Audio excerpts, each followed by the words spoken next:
Kendrick is a storyteller. I feel like if he wasn't a musician, he'd be like a director, because he is able to use not only the production, because he's very involved in like the production of the music and the instrumentals, but the way that he understands his voice not only as an instrument, but as a tool for emotion and narrative storytelling, in terms of like, when you're working with movies, you have a bunch of different things at your disposal. You have, script, lighting, you have all these different tools, right? Music is a little more limited. And Kendrick understands, if I do this here on, the first verse, and I'm doing something on verse 3, and it's not only verse 1 in a vacuum, but it's actually, how does verse 1 set up verse 3 emotionally, and how does that express what I'm saying lyrically? You know what I mean? And so he is someone that is like, has a 360 degree kind of view of how to tell a story, how to translate emotion in music, and using every single tool at his disposal to express it in the most powerful way. Even like the Super Bowl show, I think is a great example of that, because that's a 13-minute story that he told that works on its own. You don't even have to know the story to enjoy the performance.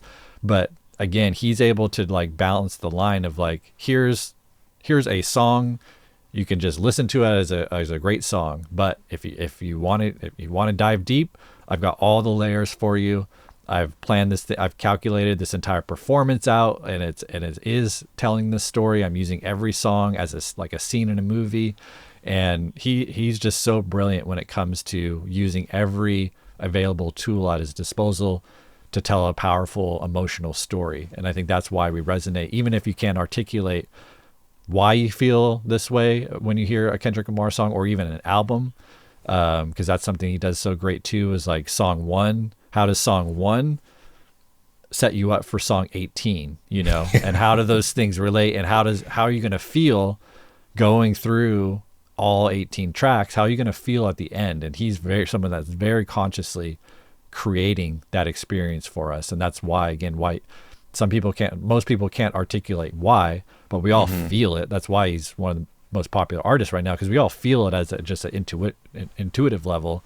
And it takes someone like me to spend the time and have some education to kind of like try to pinpoint what, like some of the things why you're feeling that way, Yeah, 100%. And to me, it's always hard for me to even label Kendrick Lamar as a rapper since I was 16. Like I always knew he's doing more than rapping. Like he's not a rapper. He's just using this because it seems to be the thing that can get, well, it was the thing that he loved as a kid, right? Like he talked about it in Auntie Diaries, like when he saw his auntie rap, and he's like, oh, I want to do this because his auntie had influence on him for being who she was. You know what I mean? Like she was a gay woman, and I am who I am. I don't care if all my family hates me, and I rap, and that had influence on Kendrick. So I think that was the seed that was planted to bring out what his gift is, which is a storyteller through rap, right? Yeah. So when you think about Kendrick, what do you think makes him different from everybody else in the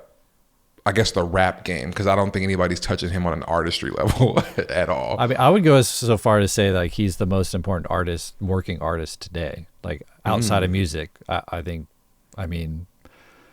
because, and maybe it's not a technical thing, because there are a lot of technically brilliant artists out there, but you just think of the impact that he has. So to me, it's always like cultural impact combined with artistry, combined with skill, combined with talent, And he's someone that I think he's so, like, what he does really, really, really well is he can make an album like GNX, which has so much commercial appeal, yet at the same time, you listen to a song like Reincarnated, and that is one of the most well-written pieces of art we have had in our lifetime, and he's able to balance that line so brilliantly, because it's one thing to have something to say.